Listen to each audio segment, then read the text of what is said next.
In the early morning hours of February 2nd, 1959, 9 skiers left their base camp near the village of Vijay in the northern Ural Mountains.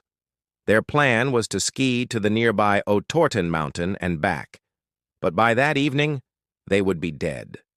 All 9 skiers were part of a group led by Yuri Yudin. They had set off from Moscow just 2 days earlier on January, and this was supposed to be an easy trip. The group consisted of 8 men and 1 woman, all of them experienced skiers and most of them in their 20s. On the first day, they traveled 12 kilometers through heavy snow, setting up camp at around 4 p.m. That evening, the weather was unusually warm with temperatures hovering around freezing. As the sun set, the group made a fire and started cooking dinner.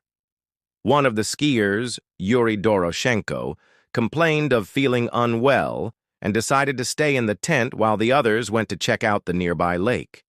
When they returned, they found that Doroshenko had disappeared. Concerned, they searched for him for about half an hour before giving up and returning to the tent. No one slept that night, and in the morning they discovered that Doroshenko was still missing. So they reported it to the military. With no word from the military and fearing that Doroshenko might freeze to death, the group decided to continue on to the Otorten Mountain and then return.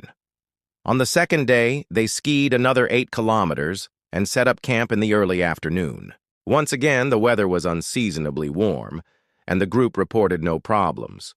Then, in the early morning hours of February, the group was awoken in their tents to what sounded like screams in the forest. Some of the skiers reported hearing what sounded like a woman's voice, and others said it sounded like a man's voice.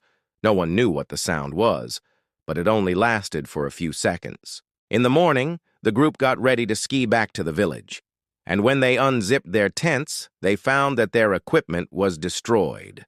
All 9 skiers were missing. No trace of them or their bodies was ever found. The incident became known as the Dyatlov Pass Incident, named after the leader of the group, Yuri Dyatlov. At first, the Soviet authorities claimed that the group had been killed by a sudden avalanche, but later changed their story, claiming that the group had been caught in a snowslide and that their strange behavior and injuries were the result of hypothermia. However, these claims were never proven, and the case remains officially unsolved. What do you think happened to the Dyatlov Pass skiers? Let me know your thoughts, and hit that like and subscribe button.